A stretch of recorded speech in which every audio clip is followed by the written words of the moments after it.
नमस्कार मंडळी, पुन्हा एकदा सगळ्यांचं मार्गप्पा पॉडकास्टमध्ये स्वागत. कोकण म्हणजे फक्त एक ट्रॅव्हल डेस्टिनेशन नाही, तो एक अनुभव आहे. शांतता, मातीचा वास, समुद्राची साथ आणि माणसांची आपुलकी.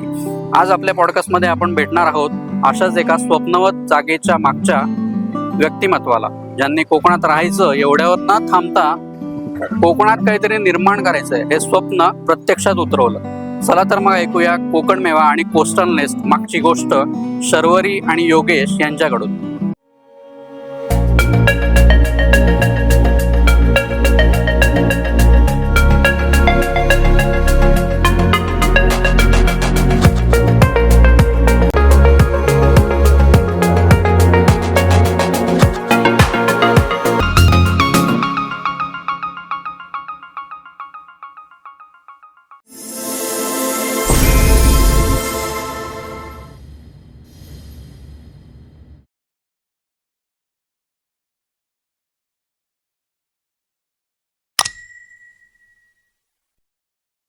चला तर मग प्रश्नांकडे वळूया.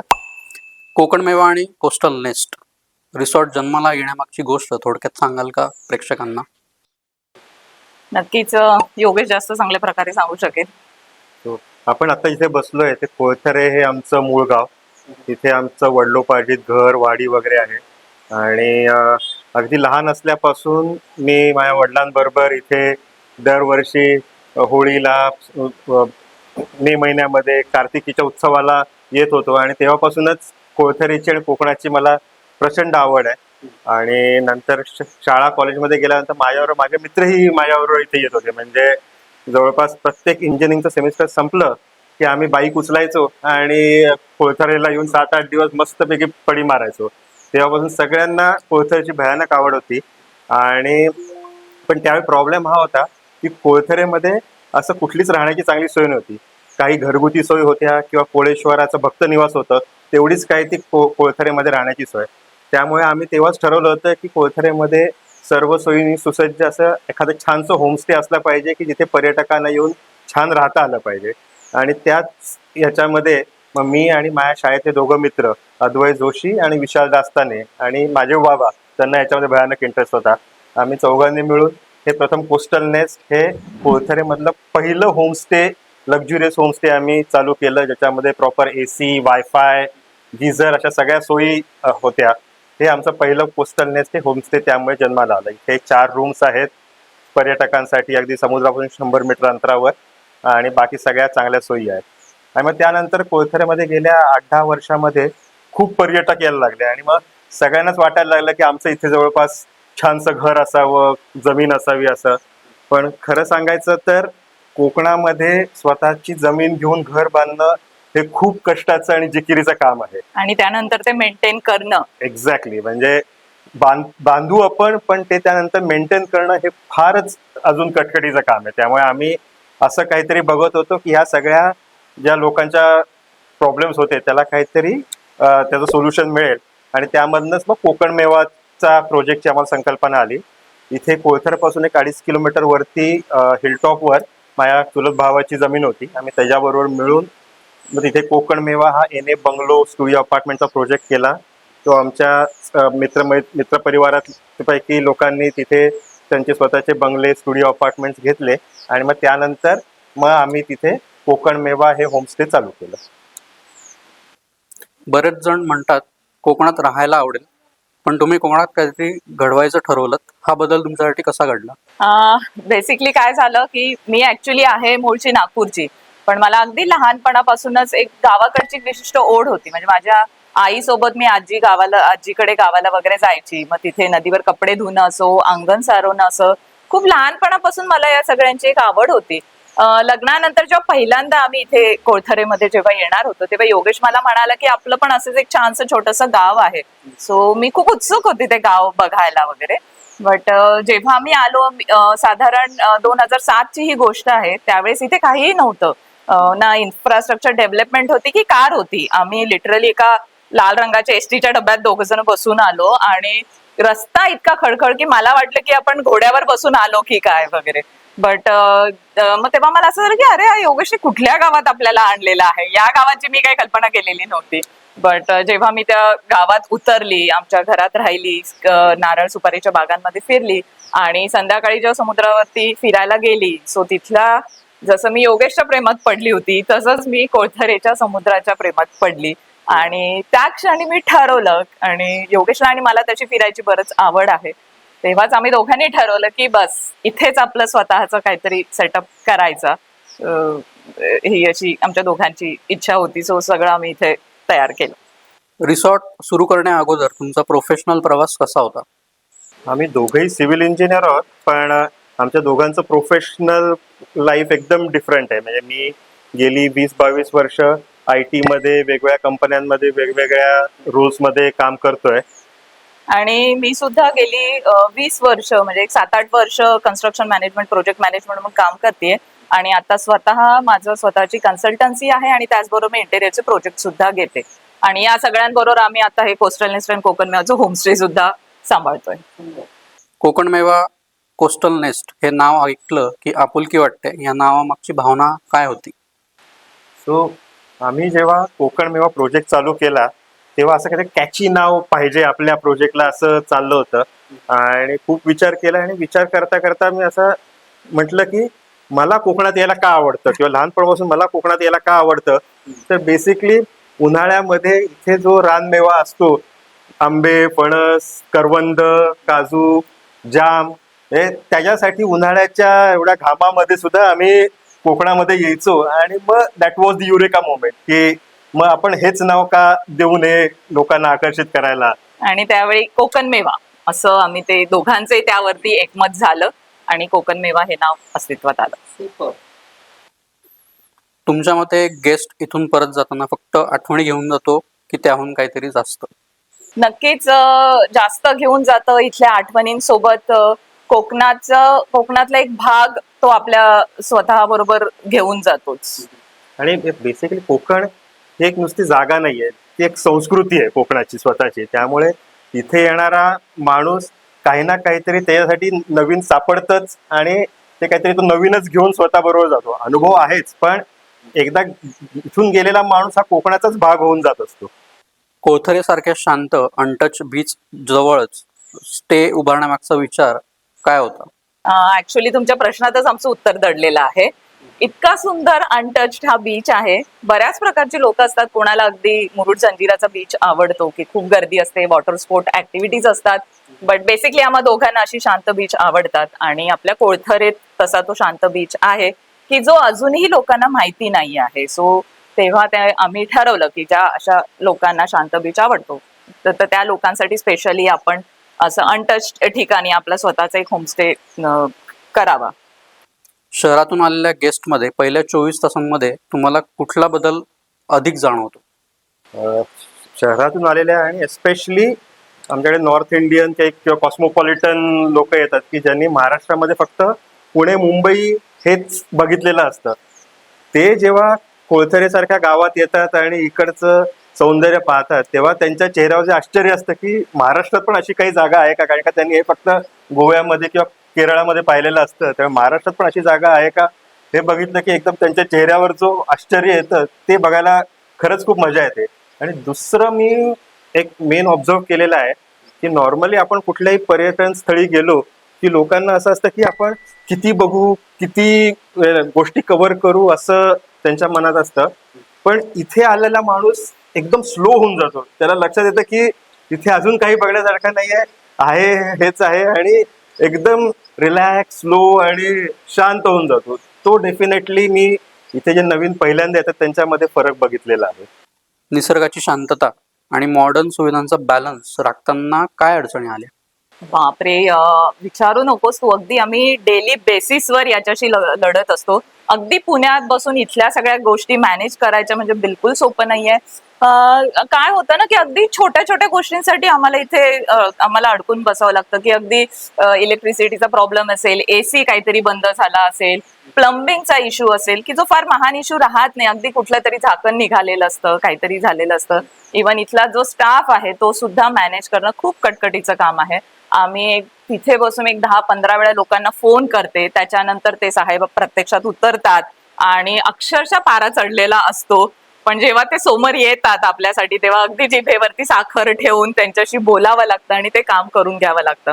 आणि बेसिकली होतं काय ना की कोकणामध्ये ह्युमिड वातावरण असल्यामुळे बऱ्यापैकी इथल्या गोष्टी लवकर खराब होतात आणि डिटोरिएट होतात. सो त्यामुळे हे सगळं मेंटेन करणं आणि हे मेंटेन करण्यासाठी लागणारी जी काही आपली एजन्सी आहे त्यांना सांभाळून घेणं या सगळ्यांची म्हणजे कसरतच आम्ही लिटरली करत असतो. पण तरी सुद्धा आम्ही 100% प्रयत्न करतो की आपल्या इथे येणाऱ्या गेस्टला कमीत कमी कसा त्रास व्हावा. पुढच्या क्वेश्चनकडे वळूयात. इथे घरासारखं वाटलं हे ऐकण्यासाठी तुम्ही खास काय करता हे प्रेक्षकांना जाणून घ्यायला खूप आवडेल. Personalise service. नक्कीच. येस, म्हणजे अगदी लोकांचं बुकिंग कन्फर्मेशन असू देत किंवा बुकिंग पासून चेक इन, इथे येणं, त्यांचं चेकआउट होईपर्यंत आणि त्यांच्या प्रत्येक प्रश्नाचं निरसन होईपर्यंत आम्ही त्यांना एंटरटेन करतो. अगदी क्षुल्लक गोष्ट विचारतात, मॅडम इथे हे आहे का, मग कमोड आहे का, मग तुमच्या इथे वेस्टर्न आहे का वगैरे, असं तसं क्षुल्लक गोष्टी असतात पण आम्ही तितक्याच चांगल्या याच्याने ते रिप्लाय करतो. त्याचप्रमाणे जेव्हा इथे बुकिंग असतं तेव्हा मी स्वतः पर्सनली आणि माझे सासरे मिस्टर विलास आघरकर ते सुद्धा आम्ही पर्सनली दोघंही जण त्यांना एंटरटेन करण्यासाठी इथे हजर असतो. आणि असं नाही की अगदी 2-4 लोकच असतील किंवा 17-20 जणांचा ग्रुप असेल तेव्हाच आम्ही हे एंटरटेन करतो. अगदी 2-4 लोकांपासून 15-20 जणांचा ग्रुप जरी असला तरी त्यांचं चेक इन करण्यापासून अगदी त्यांचा जेवणाचा मेनू त्यांच्या आवडीनुसार प्लॅन आउट करण्याचा आम्ही नक्कीच प्रयत्न करतो. सो एवढ्या सगळ्या पर्सनल टचमुळे त्यांना आपल्या घरी आल्याचा आनंद किंवा फील नक्कीच येत असेल. ऑथेंटिक कोकणी महाराष्ट्रीयन जेवणाबद्दल गेस्टची पहिली रिॲक्शन काय असते? हा, आज खूप थोडं जास्त जेवलो बरं का मी. नेहमीपेक्षा जरा जास्त जेवण झालं. हे जेव्हा ऐकतो ना तेव्हा अगदी मन तृप्त होतं. कारण आजकाल आपल्या पुणे मुंबई सारख्या ठिकाणी जेवायला मिळत नाही असं नसतं, बट कुठल्याही पॉश हॉटेलमध्ये जरी गेलो तरी आम्ही ज्या पद्धतीने आपल्या नारळ सुपारीच्या बागेत केळीच्या पानावरती प्रॉपर साजूक तुपाच्या धारेतला मोदक, सोलकढी असं जेव्हा पंचपक्वान्न आम्ही वाढून देतो की जे आपल्याला तिथे मिळणार नाही किंवा मिळेल सुद्धा पण असं बागेत वगैरे प्रत्यक्ष अनुभवास घेता येणार नाही. सो हे दिल्यानंतर त्यामुळे ते अगदी सुखावतात आणि त्यांची ती तृप्त मनातली भावना असते की अगं मी आज खूप जरा थोडं जास्त जेवलं, हा इतकं सुंदर होतं ते. उकडीचे मोदक तर मिळतातच आमच्याकडे, पण फणसाची भाजी किंवा माझ्या वडिलांना खूप वेगवेगळे पदार्थ करायची आवड आहे, तर त्यामुळे केळ्याची भजी, नंतर पपईची भजी वगैरे असे आम्ही अगदी वैविध्यपूर्ण वेगवेगळ्या पदार्थ प्रकारचे menus त्यांना आम्ही हे देत करतो. असतो. त्यात म्हणजे सोलकढी टिपिकल ऑथेंटिक जी इथून तिकडे येते, बट इथली जी चव असेल ती तुम्हाला तिथे मिळणार. म्हणजे सोलकढीसाठी किंवा मोदकासाठी आमच्याकडे मोदक्या नारळ म्हणून एक नारळाचं झाड आहे. त्याचाच स्पेसिफिकली नारळ की जो अगदी बारीक आणि त्याला फारशी खरखर नाही असा असतो, त्या नारळाचे आम्ही मोदक किंवा सोलकढीसाठी वापरतो. बाहेरून पाहता रिसॉर्ट बिझनेस खूप ग्लॅमरस वाटतो, पण आतली खरी रियालिटी नेमकी काय असते? नक्कीच. कोणी लांबून बघितलं की त्याला वाटेल वा किती छान, यांचं एवढं मोठं रिसॉर्ट आहे, यांची तर मज्जा आहे. बट मी सांगू इच्छिते की त्यामागे तेवढीच मेहनत आहे, एक स्वतःचा पर्सनल टच आहे आणि एक फायनान्शियल मोठा इन्व्हेस्टमेंट बॅकअप तुम्हाला लागतो. जर तुम्हाला या क्षेत्रात उतरायचं असेल तर ह्या गोष्टी नक्कीच तुम्हाला हव्या असतात. आणि कसं आहे, मी आता ऑफिसमध्ये असतो, ऑफिसमध्ये जेव्हा कळतं की रिसॉर्ट आहे किंवा हे होमस्टे आहे, तर अरे वा तुझी तर खूप मजा आहे, तू तर कधी पण जाऊ शकतोस रिसॉर्टला. पण ते त्यांना हे कळत नाही की रिसॉर्ट बिझनेस असा आहे की जो तुम्ही तिथे बसून नाही करू शकत. त्याच्यासाठी आम्ही दर शनिवार रविवार आमच्या सुट्ट्या सोडून इथे लोकांच्या सुट्ट्या सेलिब्रेट करण्यासाठी येत असतो. आणि ते जोपर्यंत आपण करू शकत नाही तोपर्यंत तुमचा फायनान्शियली किती जरी इन्व्हेस्टमेंट असली तरी ते शक्य होत नाही. त्यामुळे रिसॉर्ट बिझनेस बाहेरून किती ग्लॅमरस दिसला तरी त्याच्यामध्ये अगदी ग्राउंड लेवलला जाऊन काम करण्याची जी तयारी असेल त्यालाच ते जमू शकतं. सुरुवातीच्या काळात आलेली सर्वात मोठी अडचण कोणती होती? बिलकुल विचारू नकोस, आता सुद्धा माझ्या अंगाला काटा आलेला आहे आणि ती म्हणजे कोरोना. अगदी अक्षरशः कोरोनाने आम्ही इतकं इमोशनली ब्रेकडाऊन झालं, इतका मोठा आम्हाला बॅक सेट मिळाला त्याच्यामुळे कारण एक जेमतेम 1 वर्षाआधी आम्ही सासऱ्यांनी आणि आम्ही की एक कोकण मेवाचा आपला होमस्टे स्टार्ट करूया म्हणून आम्ही असा विचार केला. सो त्यासाठी लागणाऱ्या अगद्या बेसिक गोष्टी, त्या इंटेरियरसाठी लागणाऱ्या बेडशीट म्हणू दे किंवा किचन मधला सेटअप असू दे, भांडी कुंडी, तो सगळं आम्ही स्वतः जाऊन जातीने विकत घेतला, खरेदी केल्या, तिथे सगळ्या त्या अरेंजमेंट्स केल्या. आणि अगदी तिथला स्टाफ पण, तसं त्या स्टाफला पण आम्ही एक 15-20 दिवस राहून मी स्वतः तिथे त्यांना ट्रेन केलं की कसं सर्व करायचं, कसं वाढायचं, कसं बोलायचं एकमेकांशी. इतका सगळं सेटअप झालेला असताना आम्हाला वाटलं की नाऊ वी आर सेट, आता आपण आपलं मस्त जोरदार चालू होईल. आणि ते सगळं चालू सुद्धा झालं, छान बुकिंग यायला लागले, मस्त झालं. पण ते काय मे बी देवाच्या याच्यात नव्हतं मनात की आमचं मे बी चालावं वगैरे. सो तेवढ्यात 1 वर्षभरातच आपला कोरोना आला की ज्यावेळी आपण लिटरली सगळेजण घरात बसलेलो होतो आणि इथे असणारे माझे कामगार, माझा स्टाफ सुद्धा इथेच बसलेला होता. तेव्हा म्हणजे काहीच इन्व्हेस्टमेंट, जी काही इन्व्हेस्टमेंट लावली ती त्याचं रिटर्न काहीच नव्हतं, म्हणजे इन्कम अक्षरशः शून्य होतं. पण आम्हाला इथे बसून तिथे बसलेल्यांना त्यांचे सॅलरीज असले, तिथलं इलेक्ट्रिसिटीचं बिल असलं, ते सगळंच आम्हाला भरावं लागलं. त्यामुळे जो काही आम्हाला फायनान्शियली सेटबॅक बसलाय की जो मी अजूनही विसरू शकत नाही. ऑफ सीझन मध्ये बुकिंग कमी असतात, त्या काळात प्लॅनिंग आणि खर्च कसा मॅनेज करता? नक्कीच ते जर प्लॅन आउट केलं या मेन जेव्हा सीझन नसतो तरच तुम्ही तिथे सस्टेन करू शकतात. काय योगेश? बरोबर आहे. आणि ऍक्च्युली कोकणामध्ये रिसॉर्ट किंवा होमस्टे बिझनेस हा एक साधारण 7-8 महिन्याचाच आहे. पावसाळ्याचे 4 महिने इथे तुम्ही काही करू शकत नाही, एवढा जोरात पाऊस असतो.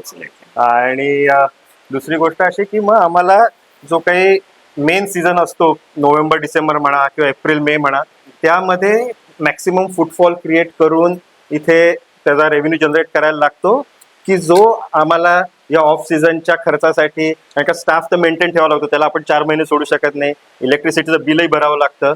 त्यामुळे मेन सीझन मध्ये आम्हाला प्रॉपर त्याला ऑप्टिमाइज करून तो जो काही हे राहील वरचा कॉम्पोनंट राहील तो या ऑफ सीझनच्या मेंटेन करायला वापरावा लागतो. आणि ते गणित जेव्हा जमतं तेव्हा तो वर्ष जरा व्यवस्थित जातं. आज रील्स, फोटोज, रिव्ह्यूज सगळंच महत्वाचं झालंय. कोकण मेवा आणि कोस्टलनेस साठी नेमकं काय जास्त काम करतं असं तुम्हाला वाटतं? बेसिकली रील्स किंवा सोशल मीडिया हे एक खूप चांगलं मार्केटिंग प्लॅटफॉर्म आहे. पण आम्ही बघितलंय की कोकण मेवा किंवा होमस्टे सारख्या गोष्टीसाठी ते कस्टमर्सचा रिव्ह्यू आणि माउथ पब्लिसिटी हेच सगळ्यात जास्ती चांगलं काम करतं. कारण का लोकांना थोडीशी ह्याच्यावर सोशल मीडियावर पाहून शंका असते किंवा हे आहे दाखवत आहेत तसंच आहे का काय आहे. पण जेव्हा एखादा कोणी रेफरन्स देतो किंवा माउथ पब्लिसिटीने जेव्हा कोणाला कळतं की हे एखादं कुठलं तरी युनिक रिसॉर्ट आहे किंवा एखादं युनिक होमस्टे आहे, ती जी काही मार्केटिंग होते ती सगळ्यात जास्ती बेस्ट असते. गेस्ट रिव्ह्यूज मुळे बुकिंग वाढल्याचा कोणता खास अनुभव आलाय का? ऍब्सोल्युटली. मी तुम्हाला एक गंमत सांगते की आमच्याकडे जेव्हा बुकिंग फुल होतं आणि किंवा बऱ्याच वेळा वरती अवेलेबल नसतं, खाली इथे अवेलेबल असतो. सो आम्ही त्यांना सजेस्ट करतो की कोकण मेवा एक जरा बाय कार 5 मिनिटावरती आहे आणि कोस्टलनेस जे आहे ते वॉक इन डिस्टन्स वरती आहे, सो आम्ही तुम्हाला तिथे शिफ्ट करतो. बट त्यांचं म्हणणं असतं की नाही आम्हाला कोकण मेवालाच राहायचंय का, तर ते आधी ऑलरेडी आमच्याकडे आलेले असतात किंवा कोणीतरी त्यांना रेफरन्स दिलेला असतो की नाही कोकण मेवा इज बेस्ट, थोडं लांब का असेना 5 मिनिटावरती, बट तिथे जास्त मजा येते. सो त्यांना कितीही आग्रह केला ना आपण की तुम्ही इथे या, तर ते ऍब्सोल्युटली ऐकत नाही. त्याचप्रमाणे जेव्हा आपल्याकडे पीक सीझन असतो 31 डिसेंबर किंवा जानेवारी वगैरे, तेव्हा पूर्ण सोल्ड आउट होतं. लिटरली लोक 10 वेळा आम्हाला नाही नाही असं सांगावं लागतं. आणि त्यावेळी ते सजेस्ट विचारतात आम्हाला की तुमच्या ओळखीत एखादी प्रॉपर्टी आहे का, तर जेव्हा आम्ही त्यांना ती सजेस्ट करतो तर तेव्हा सुद्धा त्यांचं म्हणणं असतं की नाही आम्हाला इथेच यायचंय, तुमच्या इथेच एखादी रूम द्या. तर मी मागच्या आता ह्या लेटेस्ट 31st सांगते, मी स्वतःची रूम त्यांना दिली आणि मी दुसऱ्या रिसॉर्ट मध्ये जाऊन राहिले. त्यामुळे ते असा तो रिव्ह्यूज मुळे बुकिंग्स मध्ये आमची वाढ तर नक्कीच झालेली आहे. निगेटिव्ह फीडबॅक आलं तर इमोशनली आणि प्रोफेशनली तुम्ही ते कसं हँडल करता? एखाद्या निगेटिव्ह फीडबॅकमुळे अगदी तो कुठल्याही क्षेत्रात असो, आपल्याला इमोशनली, फायनान्शियली किंवा प्रोफेशनली फार नाही, बट इमोशनली आपल्याला खूप ब्रेकडाऊन होतं त्या निगेटिव्ह फीडबॅक मुळे. बट म्हणतात ना की बरेच जण एक वेगवेगळ्या प्रकारचं लोक असतात, काही चांगले, काहींचे विचार हे. त्यामुळे 10 पैकी किंवा 4 पैकी एक माणूस म्हणा की जो नक्कीच काहीतरी त्रुटी काढणारच, त्याला 100% जरी तुम्ही दिलं तरी तो त्यात समाधान काही मानणार नाही. सो त्या निगेटिव्ह एका फीडबॅकमुळे इमोशनली नक्कीच ब्रेकडाऊन होतो. बट तरी सुद्धा आम्ही प्रयत्न करतो की त्या निगेटिव्हचं पॉझिटिव्ह कसं करता येईल आणि त्यासाठी अजून काय आपल्याला मॅनेजमेंट किंवा हे करता येईल, बदल वगैरे, आणि तो निगेटिव्ह फीडबॅक पॉझिटिव्ह कसा करता येईल याच्यासाठी आम्ही नक्कीच प्रयत्न करतो. कोकण मेवा आणि कोस्टल नेस्टमुळे स्थानिक लोकांना नेमका कसा फायदा झाला आहे? पूर्वीपासूनच कोकणातल्या लोकांना मुंबई पुण्याचं आकर्षण आहेच, आणि त्याचं महत्वाचं कारण की कोकणामध्ये स्टेडी इन्कम मिळण्याचा काही असा सोर्स नाही. म्हणजे नारळ पोफळीच्या बागा आहेत, त्याच्यामधनं जे इन्कम मिळतं ते आहे, पण स्टेडी इन्कम किंवा मंथली इन्कम जे पुण्या मुंबईमध्ये मिळतं ते कोकणात मिळत नाही. त्यामुळे डेफिनेटली कोकणातली मुलं ही नोकरीसाठी ही शहरांमध्ये जातात, पण त्यातल्या कित्येक तरुणांना परत यायचं असतं, पण स्टेडी इन्कम नाही. त्यावेळी कोकण मेवा, कोस्टल नेस्ट सारखे होमस्टे हे त्यांना एक स्टेडी इन्कमचं चांगलं साधन होतं.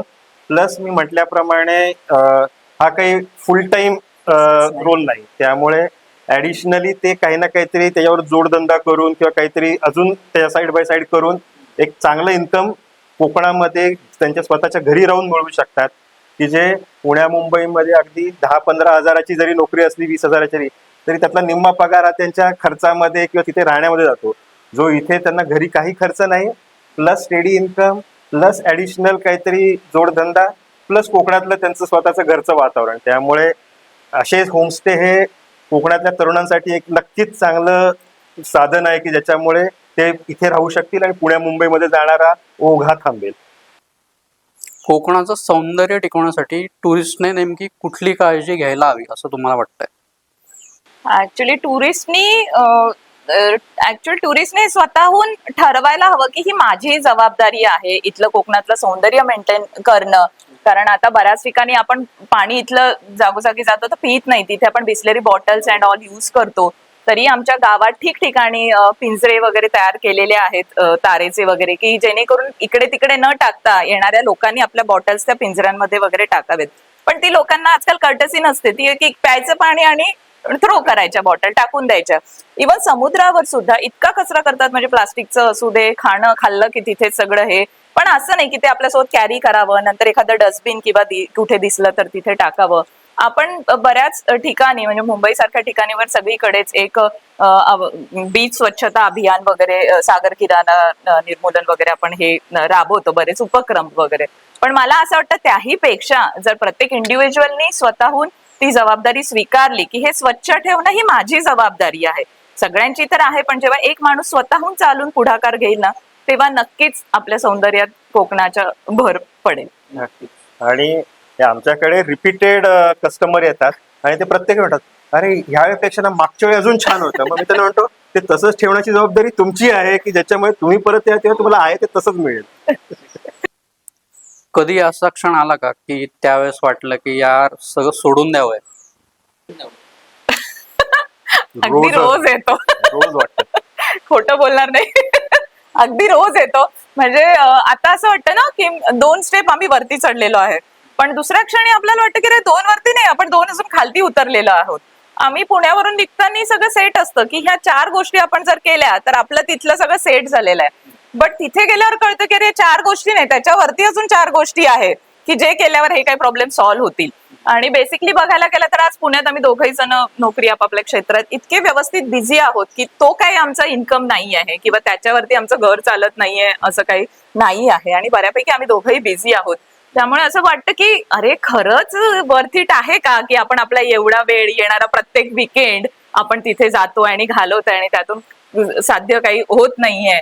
सो असे क्षण बऱ्याच वेळा आमच्या दोघांच्या मनात येतात, पण तरीही सुद्धा आम्हा दोघांना आवड असल्यामुळे पुन्हा एकदा जिकरीने शुक्रवारी परत तेवढ्याच उमेदीने आम्ही बॅग भरतो आणि शनिवार रविवार इथे आमचं स्वप्न साकार करण्यासाठी तयार असतो. आणि मी सुद्धा बऱ्याचदा सर्च करतो की कोणी हे चालवायला घेईल का, आणि मग जेव्हा त्या माणसाशी बोलतो तेव्हा वाटतं अरे नाही याच्यापेक्षा आपण जास्त चांगलं चालवू शकतो. मग परत आमचं पहिले पाडे 55 सुरू होतात. आज मागे वळून कोकण मेवा आणि कोस्टल नेस्टकडे बघताना स्वतःबद्दल सर्वात जास्त अभिमान कुठल्या गोष्टीचा वाटतोय? आम्ही बेसिकली दोघंही हॉस्पिटॅलिटी इंडस्ट्रीमधनं नाही, पण एक आवड म्हणून, एक पॅशन म्हणून, आणि माझ्या वडिलांचं पण स्वप्न होतं की आपल्या गावामध्ये आपलं असं काहीतरी स्वतःचं असलं पाहिजे. तर ते करण्यासाठी कोस्टल नेस्ट आणि कोकण मेवा ह्या 2 प्रॉपर्टीज आम्ही अगदी ग्राउंड्सअप तयार केल्या इथे, काही आमचा सपोर्ट नसताना.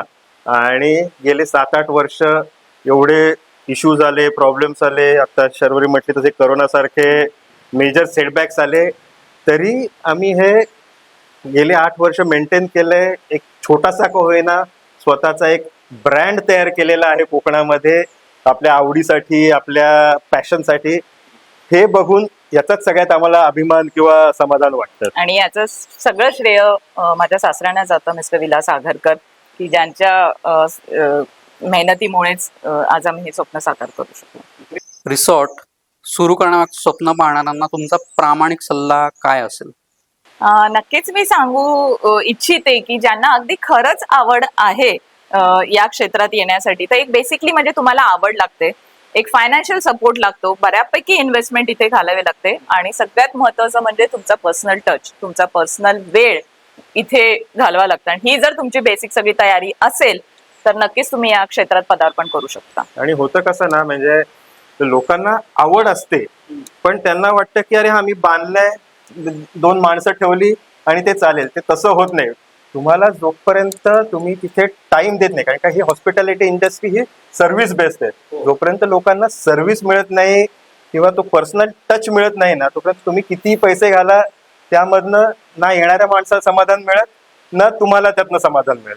त्यामुळे खरंच तुम्हाला आवड असेल आणि टाइम द्यायची तयारी असेल, नक्कीच, तर मग ह्याच्यामधनं जो काही त्या गेस्टच्या चेहऱ्यावर इथे राहून गेल्यानंतर आनंद बघून जो समाधान मिळतं ना, ते दुसऱ्या कुठल्याही ह्याच्यामध्ये मिळत नाही. त्यामुळे ज्याला कोणाला यायचं आहे विचार करा, पण मग एकदा ह्याच्यामध्ये उतरलात की पाऊल मागे घ्यायचं नाही. कारण का तुम्ही आता बघाल इथे दापोली तालुक्यामध्येच खूप लोकांनी होमस्टे बांधलेत, त्यामुळे चालवायची इच्छा आहे त्यांना, 1 वर्ष 2 वर्ष चालवलं, पण टाइम नाही देता येते, म्हणून त्या प्रॉपर्टीज आता आज बंद करू नयेत, तशाच बकास आहे.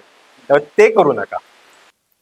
पुढच्या 5 वर्षात कोकण मेवा आणि कोस्टल नेस्ट कुठे पोहोचलेलं तुम्ही बघताय? आत्ता हे आमचं होमस्टे आहे. हे नक्कीच आम्हाला याच्यामध्ये खूप काही नवीन गोष्टी आणून याला एक लक्झुरियस रिसॉर्ट टाईपचं कन्व्हर्ट करायचं आहे आम्हाला. अगदी स्विमिंग पूल असेल किंवा चांगलं लॅविश फर्निचर असेल किंवा इन्स्टा मुवमेंट क्रिएट करणार काहीतरी इथे असेल, ते नक्कीच आम्हाला ह्याच्यामध्ये ऍड करायचं आहे. आणि त्याचबरोबर जे आता ट्रेंडिंग सुरू आहे, डेस्टिनेशन वेडिंग, मुंज, एंगेजमेंट आणि आपलं प्री वेडिंग फोटोशूट वगैरे, ते सुद्धा इव्हेंट्स प्लॅन आउट करण्याचे आमचे बऱ्यापैकी आम्ही प्रयत्नात आहोत, की जे तुम्हाला नक्कीच एक पुढील 5 वर्षात वगैरे बघायला मिळतील. आणि ऍडिशनली आता कोकण मेवाच्या समोरच आम्ही एक छोटा 6 बंगलोजचा प्रोजेक्ट चालू करतोय. तिथे परत कोकण मेवा सारखंच किंवा कोस्टल नेस्ट सारखंच लोकांना आपले बंगले करून एक स्टेकेशन किंवा होमस्टे स्वतःचं चालू करण्याची अजून एक नवीन संधी मिळणार आहे. आणि ॲडिशनली आम्ही वणंदमध्ये एक 4 एकरचा एक थोडा वेगळा कॉन्सेप्ट आहे. एनए प्लॉटिंगचे प्रोजेक्ट सगळेच करतात, आम्ही तिथे एनए प्लॉट बरोबर एक 10 गुंठ्याची नारळ फणसाची लागती बाग लोकांना देणार आहोत. इथे रिसॉर्ट पण होईल, प्लस तुमच्या बागेचं तुम्हाला पहिल्या दिवसापासून उत्पन्न चालू होईल. तिथे आम्ही ॲग्रो युनिट, प्रोसेसिंगचं युनिट पण करणार आहोत, ज्याच्यामध्ये पण लोकांना त्यामध्ये भाग घेता येईल. म्हणजे प्रत्येक IT वाल्याला मनामधनं शेतकरी व्हायचं असतं, पण ते होता येतच असं नाही.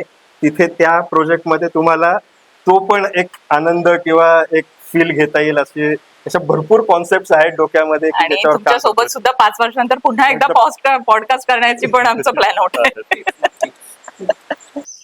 शेवटच्या प्रश्नाकडे वळताना एक गुगली क्वेश्चन, की मला माझ्या माहितीनुसार कोळथरेला टर्टल फेस्टिवल हे होतं दरवर्षी, तर टर्टल फेस्टिवलच्या व्यतिरिक्त असे कुठले सण किंवा उत्सव आहेत का की ते आजही पारंपरिकरित्या कोळथरेमध्ये साजरे केले जात आहेत? कोळथरेमध्ये, कोकणात म्हणजे बेसिकली टर्टल फेस्टिवल तर होतातच, त्याचबरोबर इथे होळीमध्ये जी आता आपली येती आहे, इथे कोकणात त्याला शिमगा असं म्हणतात. हा सुद्धा एक मोठा सण म्हणून इथे साजरा केला जातो. अक्षरशः देवीची म्हणजे गावातली जी देवी असते तिची पालखी येते, पालखीचा प्रॉपर सेटअप असतो आणि त्यांच्यावर गावातले सगळेजण असतात आणि सगळ्या बायका वगैरे मिळून अगदी पुण्या मुंबईतल्या त्या निमित्ताने तेवढ्यासाठी ओटी भरण्यासाठी, कारण प्रत्येकाच्या घरात ती पालखी येते आणि त्यावेळी आपलं घर हे बंद नसावं म्हणून सगळे तिथून सुट्टी काढून तेवढ्यासाठी इथे कोकणात येतात. तिची छान ओटी भरली जाते आणि चौकात आणून म्हणजे मेन जेव्हा 10 गावांचा जेव्हा जो काही चौक असतो म्हणजे घरांचा, तर तिथे ती पालखी छान नाचवली जाते. सो तो तर खूपच सुंदर अनुभव इथे येतो. ऍडिशनली शिमग्यामध्ये आमच्याकडे म्हणजे आमचं इकडचं मूळ गाव आघारी, इकडून 4 किलोमीटरवर आहे. तर तिकडचे आम्ही खोत म्हणून तिकडचे खेळे इकडे आम्हाला आमंत्रण देण्यासाठी शंकासुराचं रूप घेऊन वगैरे ते खेळे होतात इथे. खेळी म्हणजे तुमचं आलं असेल लक्षात की पुरुष स्त्रीचं रूप किंवा हे असे रूप प्रधान करून ते खेळी साजर करतात. आणि त्याबरोबरच दिवाळीनंतर कार्तिकीमध्ये कोळथरेमध्ये स्पेसिफिकली कोळेश्वराचा मोठा उत्सव असतो. 10 दिवसाचं अभंग नाटक वगैरे देवळामध्ये होतात.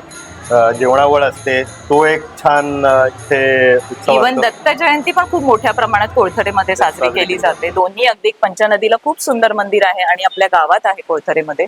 तिथे सुद्धा छान जेवण अगदी सुंदर आणि आरती, अभंग, भक्तिगीत, भजन सगळा कार्यक्रम मस्त असतो.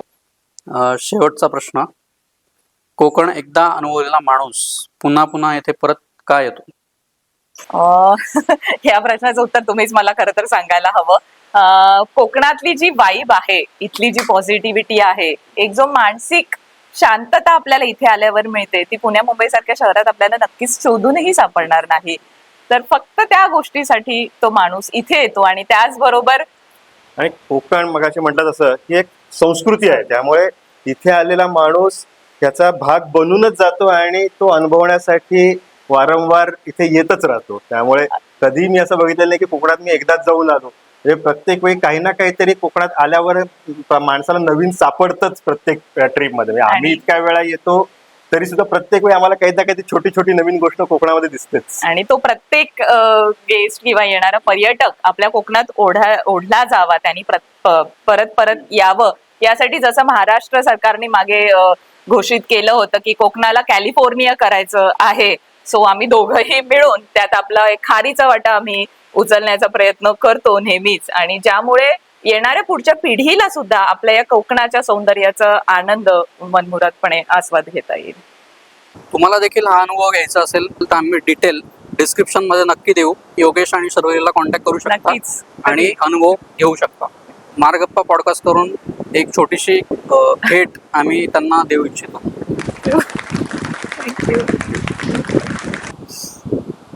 धन्यवाद. धन्यवाद. आजच्या या संवादातून एक गोष्ट नक्की समजली, कोकण म्हणजे फक्त समुद्र, डोंगर किंवा सुट्टी नाही, ती एक फिलिंग आहे जी एकदा मनात बसली ती कायमची राहते. कोकण मेवा आणि कोस्टल नेस्ट रिसॉर्टच्या या सुंदर प्रवासासाठी आणि मनापासून अनुभव शेअर केल्याबद्दल तुमचे मनापासून आभार. प्रेक्षकांना देखील कोकण अनुभवायचं असेल आणि फक्त स्टे नाही, एक आठवण घेऊन परत यायचं असेल तर कोकण मेवा आणि कोस्टल नेस्ट नक्की एकदा अनुभवून जरूर बघा. अशाच स्टोरीजसाठी पॉडकास्टला फॉलो करा आणि हा एपिसोड आवडला असेल तर नक्की शेअर करायला विसरू नका. आणि हो, तुम्हाला जर हा एपिसोड आवडला असेल तर नक्की अभिप्राय कळवायला कमेंटमध्ये विसरू नका. येवा, कोकण आपलंच असा.